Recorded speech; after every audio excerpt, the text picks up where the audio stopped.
your forecast first. Sponsored by Matex Heating, Cooling, and Plumbing. Tick-tock, time winding down to get those last-minute gifts out there. There's a State Farm Center all lit up tonight in red and green. Nice shot there. Hey, here's the thing. If you're going to be out doing some shopping tonight or tomorrow, you're not going to have any issues with the weather. Very mild conditions will continue. Satellite and radar picture looking good. We've got readings still in the mid-40s over in Springfield right now, 46. We have quickly cooled down in Champaign to the upper 30s. Live look along Neal Street here as people make their way home here this evening or maybe out to get those gifts. Temperatures will be falling down below the freezing mark again, but wow, do we have a warm Christmas Day forecast to share with you. How close it is to being a record. We'll show you that coming up. WCIA 3 News starts right now. Now from WCIA 3 News. A police officer died last week while off duty and was laid to rest today. Why more than just his friends and family came out to pay their respects. A mother and daughter are dead after a house fire this weekend. What a community is doing to help their family. They can feel loved, they can feel appreciated. No one wants to be alone for the holidays. How some groups are making sure people don't have to. You're watching your local news leader. This is WCIA 3 News at 5.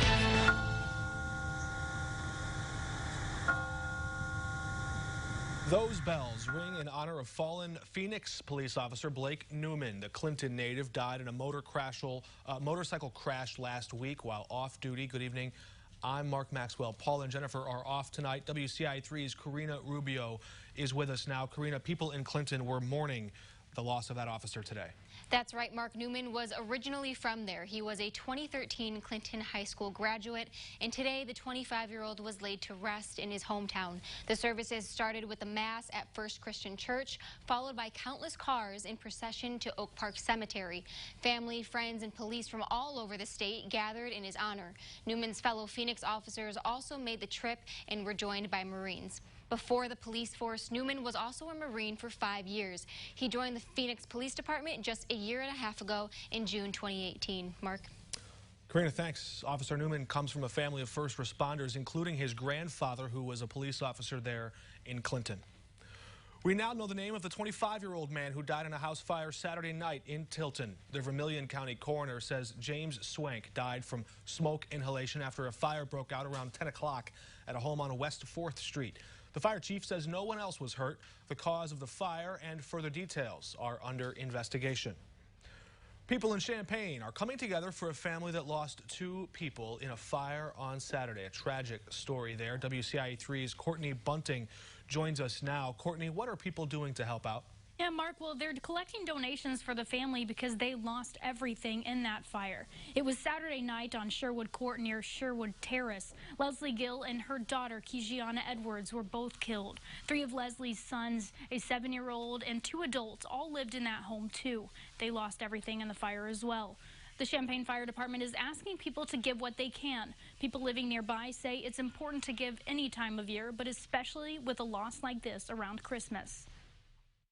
The safety to come home to isn't there, and so that reassurance that there's at least going to be some financial support to help get things back together and to help with that sense of security, that's what's needed, you know, that reassurance.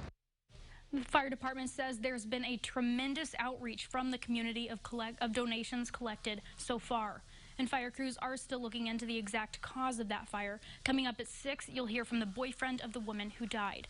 Live in the newsroom, Courtney Bunting, WCIA 3, your local news leader. All right, Courtney, thank you. A tragic story there, of course, especially right before the holidays. If you'd like to know what to donate at home, Gil's 7-year-old son loves basketball. He's a size 8 in boys' clothes and wears a size 5 or 6 shoe. His family says he lost all of his clothes except for what he had on. The fire department is still collecting donations at the fire department headquarters. That is on South Randolph. We have an update for you tonight on a DeWitt County man who drowned while ice fishing over the weekend. It happened at a pond in rural Wapella. We now know that man was 79-year-old Thomas Weil. Police say he was ice fishing with his grandson when he fell through the ice after it cracked. A team of more than 40 first responders worked for over 4 hours yesterday to try and recover him and found that body underwater. We have an update now on a shooting in Springfield. A 40-year-old man was shot earlier this month. He has now died. Corandon Orr was sitting in his car on East Elliott and Wesley Streets when he was shot. That happened on December 5th. The coroner says he died Friday. The sheriff's office is investigating this as a homicide. Champaign police are asking for help to identify 2 women they suspect of theft and battery. It happened at Target on North Prospect on Thursday, December 12th. Police are looking for the 2 women pictured here. Officers say they tried to hide several items and struggled with store employees when they confronted them about it. One suspect pushed past them. The other one kicked them, police say. And this is the time of year criminals often target stores like this one. I think the criminals kind of think that that's their time. Is when a lot of people they kind of blend in with the public and sneak things up stores. So the holidays coming up, it's very important that we hone in on that kind of stuff. And police say the suspects left in a black SUV. If you have any information about the scene or what happened there, contact Crime Stoppers. You can leave an anonymous tip. And it's called the Tree of Hope campaign, how it's helped the quality of life for one family. Plus, it's a celebration that lasts 8 days. How a community is spending part of it together tonight.